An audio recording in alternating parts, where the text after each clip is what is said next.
guys, so welcome back. It's been a minute. It's been about 3.5 weeks since I found out that my third IUI and my second pregnancy was going to end in miscarriage. And so I'm not doing great, if I'm honest. There's a lot of letdown, a lot of frustration, a lot of why me, a lot of what can I do to what's going on and what can we do to fix this. So I saw my doctor, and in my last video I saw my doctor the next day. So I got home from being out of state on a Monday, got the blood results, and from there, they saw that the results that were on Saturday, which were 24, actually dropped down to 16. So we knew I was going to miscarry. And so I saw my doctor anyway. I had planned on seeing him regardless, unless I was pregnant and stayed pregnant, because we were on the third IUI. We needed to kind of choose the next steps in our plan. And so we did meet. And so the first order of business was to order a bunch of tests. So basically trying to find out why am I not able to keep a pregnancy. So I can get pregnant. The embryos are able to implant. So they're able to actually implant into my uterus. They're able to start producing their hormones, but they're not staying. And why? Why is that happening? And so he ordered a bunch of blood work. And then we also I had to keep doing blood work to make sure that my body actually expelled the miscarriage like it was supposed to. If you saw my previous videos, you know that with my prior miscarriage, I did not expel all the tissue that I had to expel, and so I actually ended up having to have what's called an MVA, which is a manual vacuum aspiration, which is basically where it's an abortion procedure where they basically take the lining out of my uterus, and that gets rid of all the tissue. Did not have to have that happen this time, thankfully, because that would have been a horrible experience to have to go through again. I did actually naturally expel the miscarriage, which is really hard. It's harder than last time, because I knew what was happening. I knew what it was going to feel like. I knew what it was going to look like.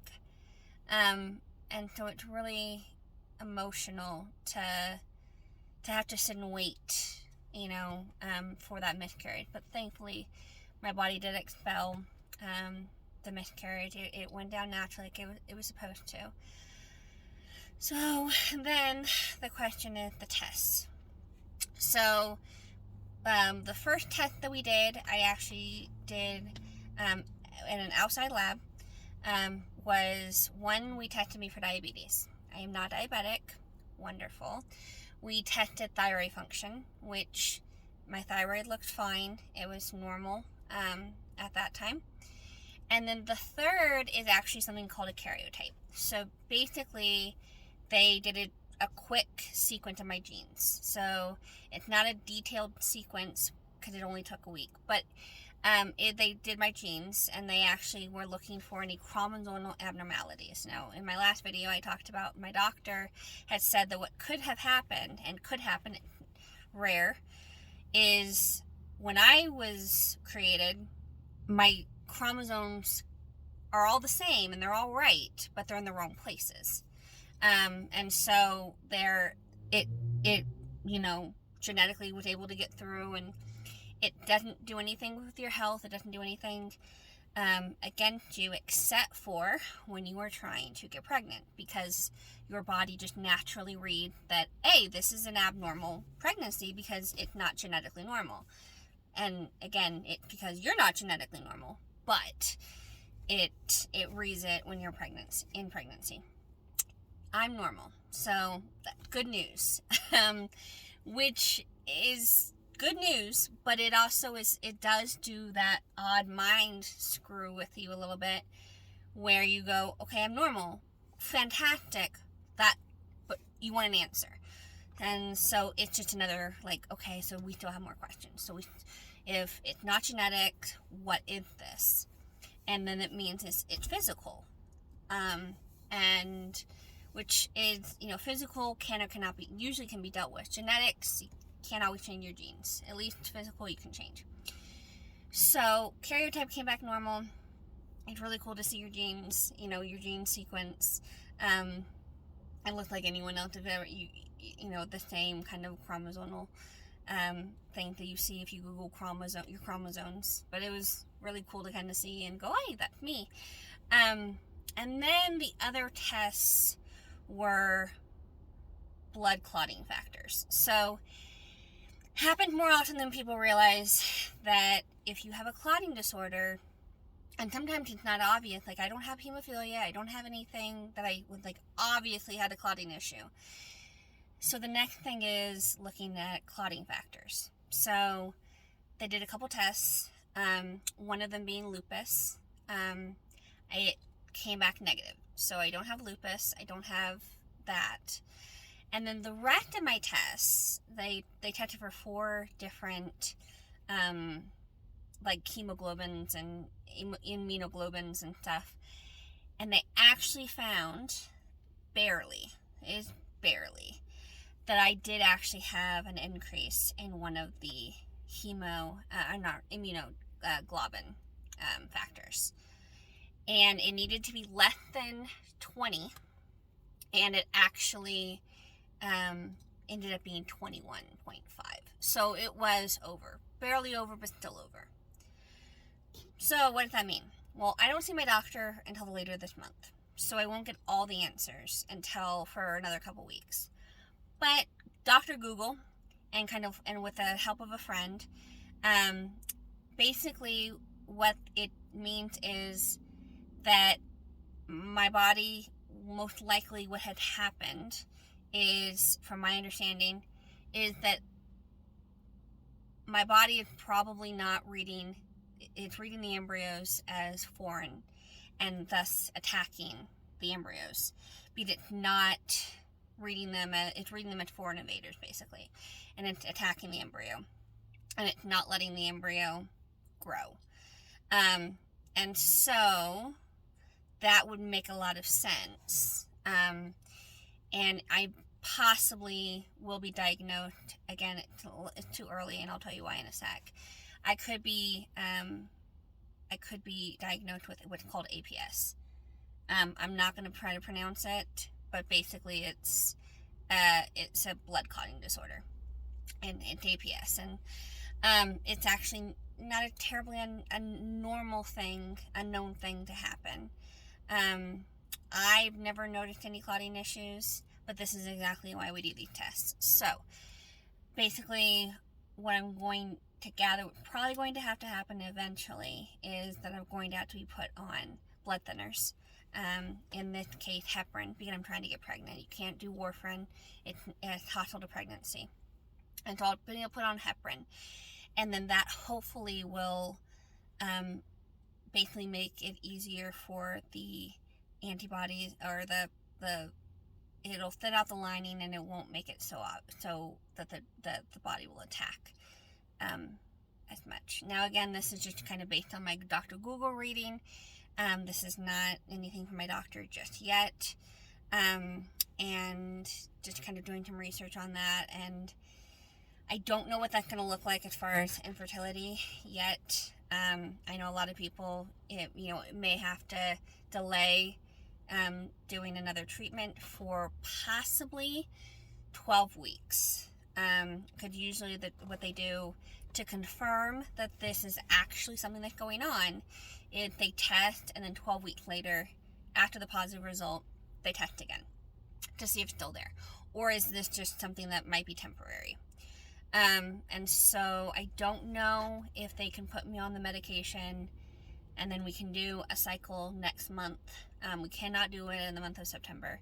It'll have to be next month. And seeing if we can do that. If we can do that, that'd be great. And then if we can't do it, then, I don't know, we might be looking until December, January for the next whatever we do. So I also don't know if it means that we can do another IUI or if it means that we have to do IVF. Again, waiting on my doctor for that. I have noticed that different fertility doctors do different things. So there's not necessarily one set treatment for this. But it does make me feel a little bit better that something came back abnormal, and it's kind of weird to say that you're glad to have something come back abnormal, but at least it means that we may know what's going on, and we now may have a plan going forward, so that way I don't hopefully ever miscarry again. It seems like my body is definitely welcomed getting pregnant. I mean, I got pregnant twice, and I got pregnant consecutively. So I got pregnant really quick, one in the end of May, and then one in the end of July. And yeah, I'm not a huge fan of the waiting game. I'm not a huge fan of, I'm very impatient, and so I kind of want to get this done now, but we'll see what the doctor says. Again, that's going to be about another 2 weeks, 2.5 weeks. And then once we have a plan, we can move forward, and I can go forward with that. I'm hoping the best case scenario is that we do the medication, we do an IUI next month. By around mid-October, end of October, we have good news again, and we are on our way to having a summer baby. But I don't know. So that's the update. I want to do videos on kind of the different aspects of miscarriage, rather than putting it all in one video. I will say I am not doing fantastic. It's been really hard dealing with having recurrent miscarriage, and trying not to feel like it's all my fault. And that's just truth. Feeling like I could have done different, I definitely, it's kind of an interesting thing, because before all this started, we had no reason to think that there was anything that was going to hamper my fertility, and I can understand why they don't just test all these things up front. They do basic testing for making sure that you are anatomically correct in your reproductive tract, which I was. My ovaries look fine. I do not have a misshapen uterus. I don't have misshapen fallopian tubes. The only issue I have is that I have one ovary that I like to hide, and that's it. I don't have anything structurally wrong that we could see, but I totally understand why they don't do all these tests beforehand. I mean, the blood test I had just for this panel, between doing the diabetes and the thyroid and the karyotype, and doing the APS panel, that alone is about $1,000. About six to 700. So not $1,000, but like $600 to $700. That's a lot. That's a lot, especially if you're doing self-pay. I'm lucky enough I have insurance, so I didn't pay all that. But I paid a good chunk of that. And so that's a lot, that's just under half of what the actual cycle costs. So I want to do more videos on the cost of all of this, the emotional aspects, the physical aspects of all that. But that's where we are. I've been, trying to grow this channel. And again, the reason I started this was to document my journey and also see if I could help anybody. It's becoming more normal, and it's also becoming a lot more normal to do this on your own without a partner. And so it's helpful to know that you're not alone, and that you're not going through something without support. But yeah, so that's where we're at. it's still kind of a struggle. I'm glad to have some answers, though, even though they're not concrete answers yet. They're at least heading on the right direction, and by gosh, we may actually, hopefully, still be able to get pregnant in the next couple months and have a healthy baby within the next year or so. So, if you stuck around, thank you so much. Take care. Bye.